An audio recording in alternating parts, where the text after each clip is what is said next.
All right, Scaling Secrets Podcast. I'm subbing in for Justin. I'm one of the co-founders of the company, Jay Feldman, interviewing my co-founder and CEO, Scott Bartnick. And this is our first video filmed in our new building. And our first podcast together in over 3 years. And our first podcast together. I've never interviewed Scott. I've been podcasting for years. So first of all, I'm sorry about that. Second of all, let's dive into, we bought a building. Yeah. We just stopped for a second. We purchased an office building, and not a little one either. A big one, downtown. And I felt like it was a lot of work on my part. A lot of paperwork, a lot of contracts, a lot of numbers. For those listening, I'm totally kidding. I mean, it was a lot of work. I signed a lot of papers, but this guy was the spearhead, the tip of the spear, getting this building done, signing all the contracts. So the value that I want the listeners to get out of this episode is if you're running a company, specifically a marketing agency, and you've got a team, would it be a smart decision, and when is it a smart decision to purchase a building? And we'll talk about our experience doing that. Yeah, I think the first thing you have to decide is if you want the building, if it makes sense for your business. One of the advantages of a marketing business or a service is a lot of times you can do it remote, especially through COVID. A lot of businesses went remote, and so a lot of offices shut down. So making that decision is really critical to you, and it depends on how you're hiring, who you're hiring, and what you're focusing on, whether it's in-person training and community and really building a brand, or if you're just kind of happy with that remote flex. So that was, for us, that first decision that I really looked at and analyzed is it cost effective for us to have a place for our team to go, to train and to learn and to be together? Right, and I think the importance there is you need to have a good reason to buy a building, because it's no walk in the park. It's not like even buying a house, from what I could tell. It was super involved, it was super expensive, and it's a massive risk that you assume on the company. You're really betting on the company and betting on your team to succeed for the next 5, 10, 20 years. So what were the main reasons that you went through your mind when you thought about buying the building? For me, it was really collaboration. I mean, I think that our team works best together, and having people in the same room and bouncing off of ideas, and then having a place for people to kind of just be together. I think that builds long-term growth, helps with recruiting, helps with training, and it makes it feel like a more cohesive team versus, 50 people are remote, you'll have higher turn. So that was one of the big focuses is, I'm an engineer, I'm looking at cost effective. Is it cost effective for us to spend this much more money? And for me, if I can cut our turn from, whatever rate and drop it by 50% or drop it by 10% by adding the building in, then it was worth it. I think worth it on a few different fronts. I think culture is one of the most important ones. Yeah. It gives our team a place that's our own, that's home, that they can come every day. It's our snacks, our coffee machine, our decorations. Our managers have their own offices that they can decorate as they please.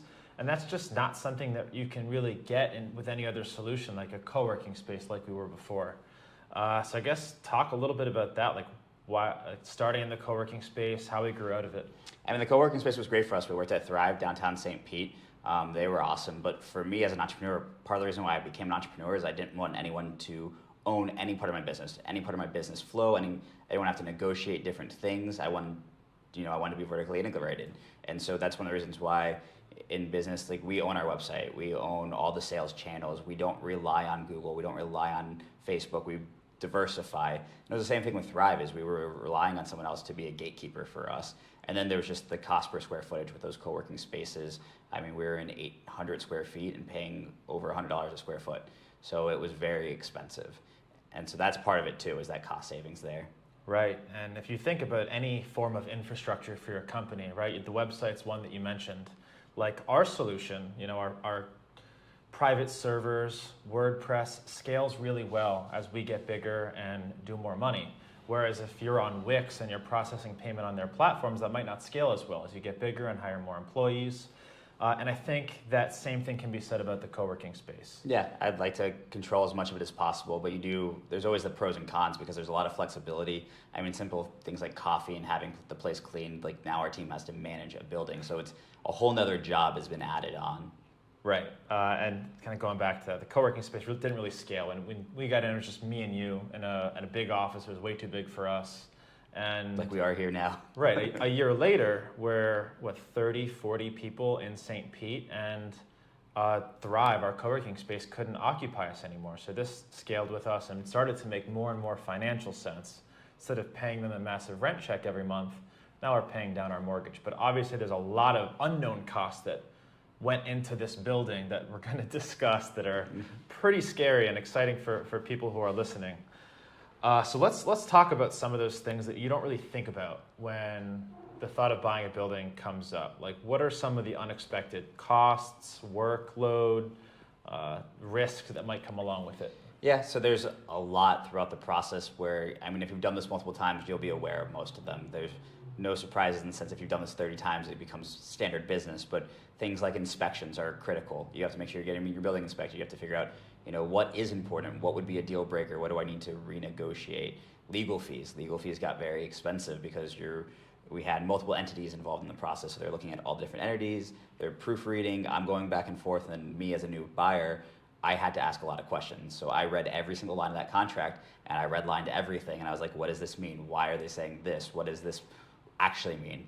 And at the end of the day, our loan was very unique due to the time frame because interest is going up. So our interest rate's locked in day of closing, and we have 3 loans to float kind of the way it went through with SBA. So there's a lot of, it wasn't straightforward. And so each one of those steps is, fees are confusing, interest rate is confusing, you don't really know what anything's going to be till the end.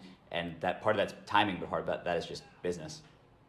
Absolutely. And I definitely want to talk about one of the other benefits to buying a building that we haven't mentioned yet, and that was the tax savings. And I don't know how deep you want to get into this, but just kind of a quick backstory. Our accountant's name's Ryan. He's unbelievable at his job. He actually calls us every day to hound us and just stay on top of things. And I would go to him every week with different ideas on how to save on taxes. Last year we spent almost multiple 6 figures in taxes, and I was really trying to not do that this year. So I'd send him an idea, he'd shoot it down. He'd be like, you're an idiot, that's not gonna work. No, Moses cannot be a tax write-off. Are you sure? He totally could. If I wanted to push it, he totally could. But one idea that I came across on YouTube, which was bonus depreciation with cost segmentation. Yes. So for business owners who buying a building makes sense for, let's talk about this tax loophole. What is it? Yeah, so basically the government wants to incentivize people to build infrastructure or buy infrastructure because part of what's great about our country is the beautiful buildings, the infrastructure, doing business. So a long time ago, I don't know when this was created, but they started incentivizing people to buy buildings, and that's with a big tax incentive. So basically what happened was we're doing a cost segmentation of our building. So it was a $3 million purchase, and then someone will come in, they'll look at every piece of the building and they'll say, okay, so the building depreciates over 30 years, 31 years, whatever it is for commercial. But the windows depreciate over 5 years or 15 years. The sinks depreciate over 5 years. This depreciates over that. And what they're able to do is anything, and I believe, don't quote me on the exact dates, but I think it's anything within 15 years that depreciates early, you can then pull into the first year. So basically, a third of the building gets depreciated instantly. And what that means is if we basically cuts down your taxes dramatically. So instead of you making, 10 million, it looks like you've only made 4 million because of the depreciation of the building. So we're able to, instead of writing the government a check for 300,000, we were able to just basically buy a building for 300,000. Of course, down. Right. I think it's 5 years. Again, don't quote me. Yeah. I'm not the tax expert, but definitely saved us a lot of money in taxes, and obviously carried along all those other benefits that went along with the building. But moreover, instead of paying our co-working space $12,000, $15,000 a month, now that goes directly into our mortgage, which is significantly more, but at least it's ours. Right. And we can grow into this. This is so much space. How big is this building? So we got 8,000 square feet. And the biggest thing too is when we were making those, I was working with analysts to figure out, this financially make sense. Did we buy a good building? Did we make a good purchase? And the thing is, because we're owner occupied, it's a good purchase if it's good for the business. And I think that's what took me a while to understand, especially as an engineer, is I was like, are we getting a good rate? And to be honest, I don't think there's such thing as, St. Pete's a weird market because there's no availability. So first off, just being able to buy this was a huge deal. It wasn't about negotiating a rate, but then was it worth it for the business? Was it gonna help us grow? And were we gonna make money from owning this building? And the answer was yes. Long-term, absolutely, it makes sense. And 8,000 square feet, we thought originally that we were going to rent out part of the building to someone on the first floor. We're in a really good spot for retail. There's a lot of foot traffic. It made some sense. So eventually we made the decision not to rent the bottom half of the building. Let's talk a little bit about our reasoning there and why. Yeah, I mean, for me, first off, it was the full ownership. I didn't want to deal with tenants, and that's a whole nother business on top of what we're already doing, so it's distractions.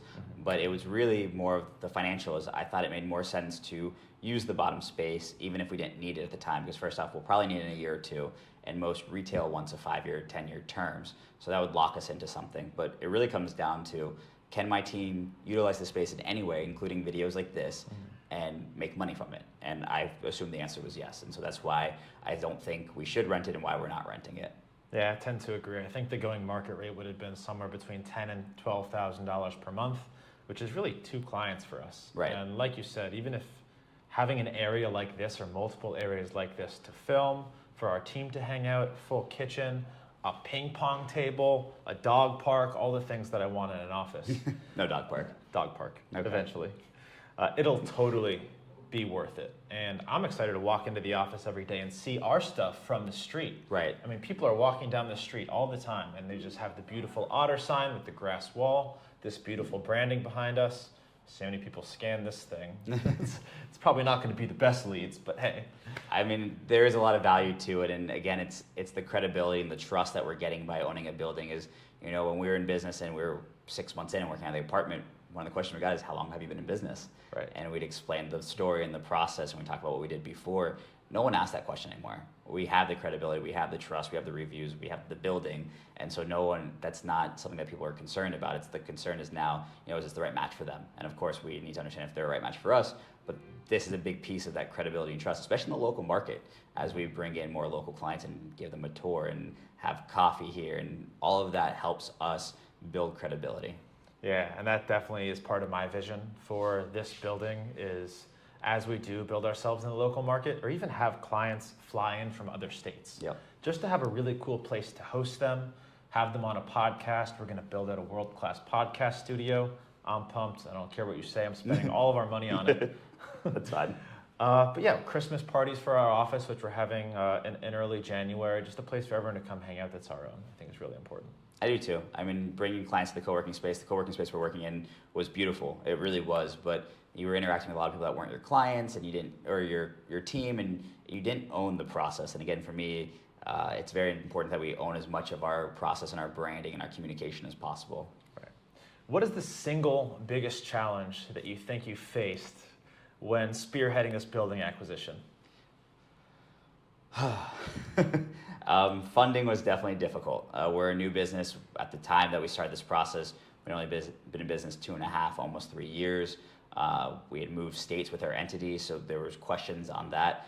But then just proving cash flow, proving liquidity, and then showing that we can afford the building was very difficult for how young of a business we were and for never doing it before. I think if we went out today and try to get another loan, it'd actually be easier because we already have this one. Right. It just shows that you have that credibility and that trust, and you've already, again, built that. And they say it's a little bit more like the bank knows us now, we built that relationship.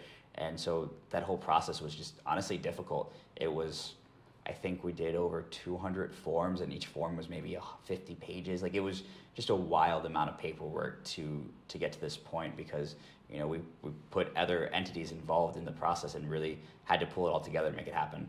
And I remember thinking for a while that we weren't going to get it. It was denial, and then I think a second denial. It's like, oh man, I guess we're not going to get this one, even though it was perfect. I was going to be so upset. But we hung in there, and we found somebody to take a bet on us, and we finally got it. Well, not only that, I wasn't sure we were going to get the building. So the first step is getting our offer accepted. And so we went $500,000 under what they had asked for, and we got lucky because this building was listed for 6 months, but there was basically a glitch, and someone basically didn't hit submit. So by the time they did hit submit, we were in here day one with an LOI, or an offer letter, letter of intent. So, and basically, even though they had only been on the market theoretically only one real day, the owners had felt like they'd been on the market for 6 months, and they were very frustrated. And so we were the first offer to come in 6 months, even though no one knew about it. And so that's how we were able to get this so quickly, and kind of with that discount, as we were a little bit of luck. What's the single biggest expense that was unanticipated buying this building? So on closing, there's a lot of fees, and I didn't lawyers were very expensive, but I knew that was going to be expensive because of how much we were using them. And then you have the brokerage fees. Basically, your closing fees really add up. One of the things that I didn't realize or expect was actually that the loan picked up some of that, so it actually got built into our loan, which was great. So I assumed that if we were going to put 500 down and then 100 in closing, that I'd have to come up with 600. Where in reality, they actually lumped in a lot of that into closing. We didn't have to put that much extra into what we said our down payment would be. So that was actually kind of a pleasant surprise, which I didn't find out until the very end. And I ask a lot of questions. No one really knows the straight answer, especially when you're doing government and SBA, and those terms change all the time. But it kind of made it a little bit easier than I expected. I was pretty shocked by the wind insurance. I know we bought this building right after a hurricane, so I guess it kind of makes sense. Insurance was all crazy, especially what happened to Fort Myers, got devastated. Our wind insurance is just absurd. Yeah, so our hazard insurance and business insurance is $30,000 plus, and that's mostly because of the wind insurance. It's the hazard insurance, so it protects your roof. And the thing is, it's not usable because we would need a massive event to happen. We would need our roof to be ripped off completely. It's basically disaster insurance. So if this building completely floods, then yes, we have insurance. Mm-hmm. But if a tree falls on the roof, there's no trees above us, but if something falls on the roof and puts a hole through it and it's $200,000, we're probably going to pay out of pocket for a couple reasons. One, the deductible would be so big, and the other one is a lot of times with business insurance, once you use it, you lose it. So it's really it is disaster insurance. Let's go Spark Notes. You went through a long process to acquire this building, went through a lot of hurdles, learned a lot. Yes. If someone's listening to this podcast and they're like, I need to buy a building, it's my first one, I've got some cash saved up, what are your biggest pieces of advice for them to expedite the process and their learning? So first off, determine if you can afford it. So that's going to depend. If you do SBA, you can do it as cheap as 10% down. Some loans are 15. An average business loan for commercial is between 20 and 25, depending on how long you've been in business. So that gives you a sense of how much cash you need. And then you don't want to make sure that can't be all of your cash. So if you need 300, you should probably have 600 in the bank. So that would be a good I would always double that just so you have other expenses, you have move-in issues, you probably need some remodeling, whatever is needed. So I would make sure that you have that much.